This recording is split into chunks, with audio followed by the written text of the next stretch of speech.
our flagpole prayer service. Our Bible passage for the month of April comes from the letter to the Hebrews, chapter 10.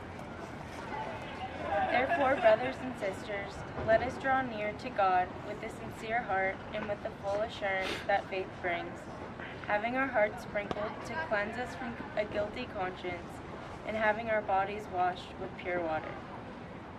Let us hold unswervingly to the hope we profess, for he who promised is faithful.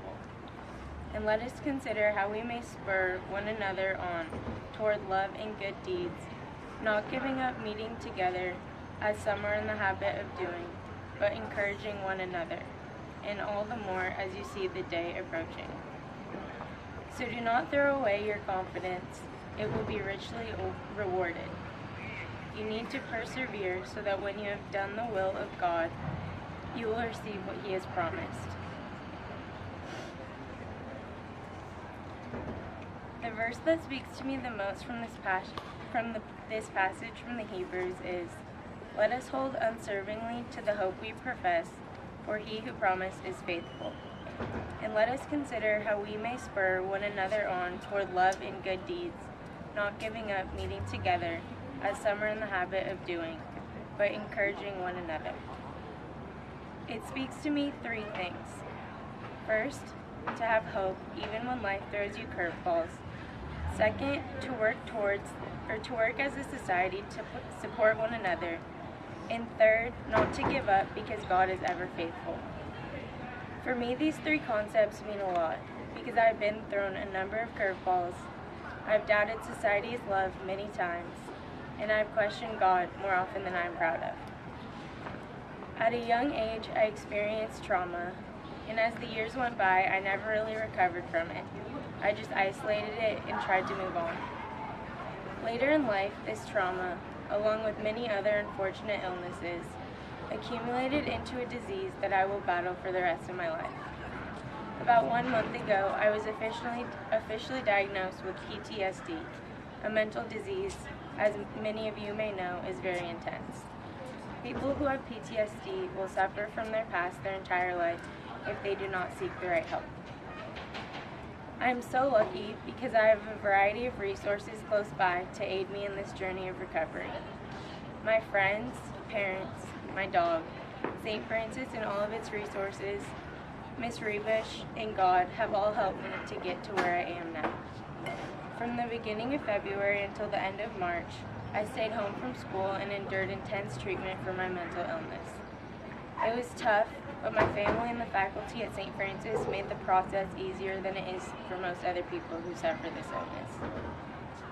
On March 8th, I sent a former teacher of mine an email saying, I wanted to share my newfound faith with you, since you are a big reason as to why I'm able to see God, our Savior.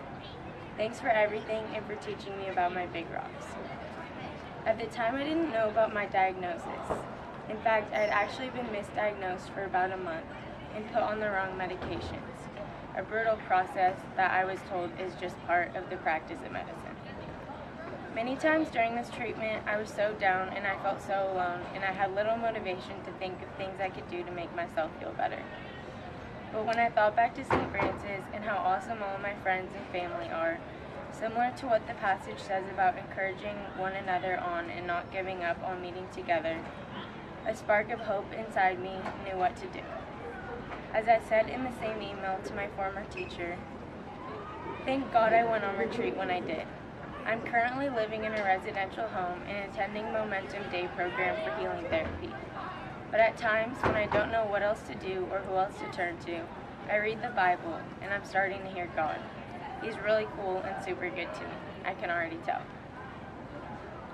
That was over a month ago, but I can say proudly today that my faith is just as strong as it was then.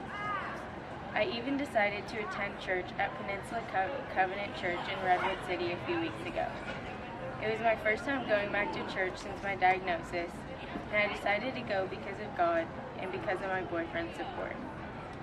Here at this church, I had my first real God moment in which I could truly feel the love, the unconditional love that He has for me. That was the love that for so long in my life I felt was missing.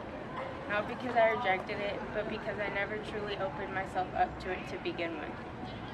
It makes sense reflecting back on the passage which says, "Let us consider how we may spur one another on toward love and good deeds, not giving up meeting together as some are in the habit of doing, but encouraging one another."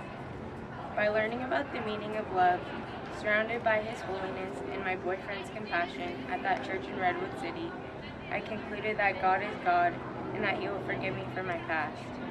Accepting His love, I am now able to truly live in the moment, breathe, and grow the way that God has intended for me in my life.